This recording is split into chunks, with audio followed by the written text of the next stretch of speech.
Hi guys, it's Chris at Cork and Crown, back in my cider shed with some more cider to try.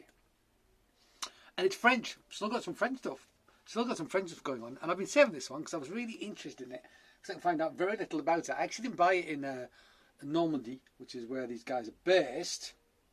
I bought it in Chinon, which is wine country. I bought it off a guy who was selling wine in the market there.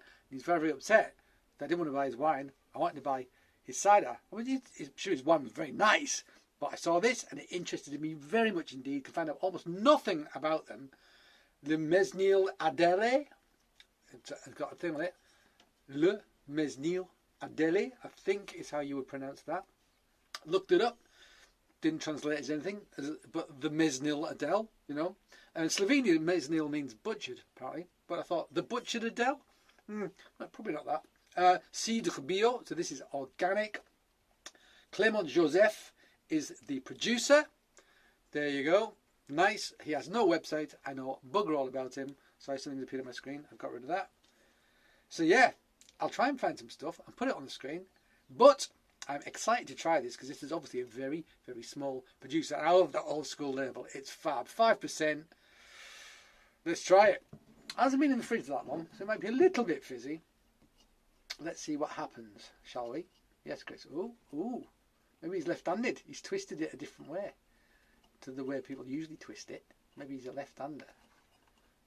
Or whoever bought it's left-handed. Is this going to blow up on me? Let's find out.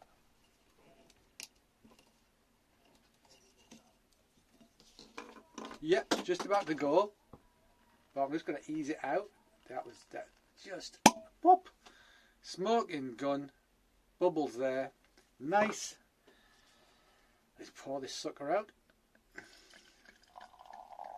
I don't know if I'll ever get another bottle of this ever again in my life, so I'm going to savour it.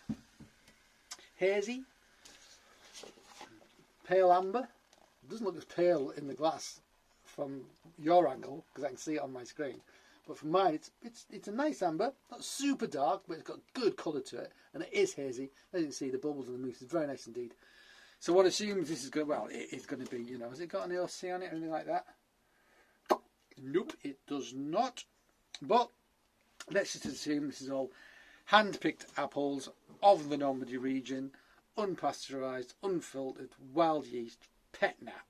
Let's just make all those assumptions. Because judging by the bottle, I guess it must be. Let's give it a sniff.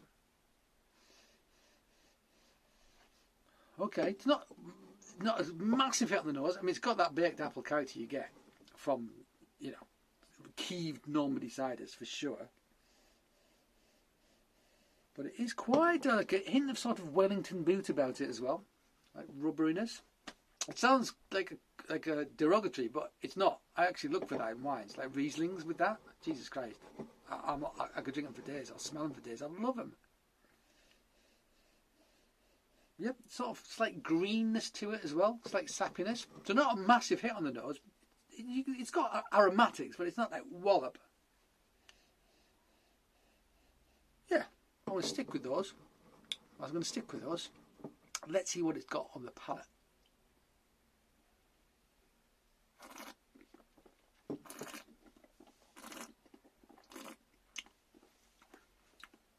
Okay.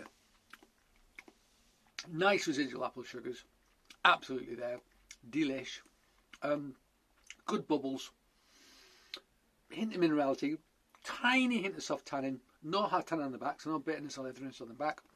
It's actually quite delicate.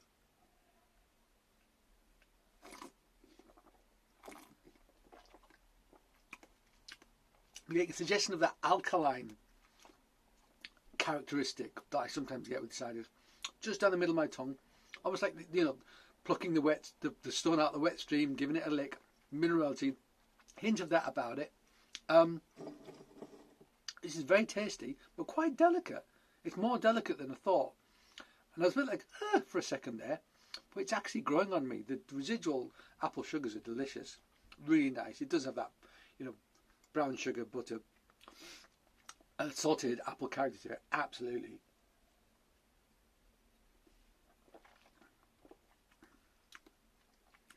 Yeah, it's good. It's good. But you know what? Not as good as I thought it was going to be. Don't get me wrong, this is a delicious cider.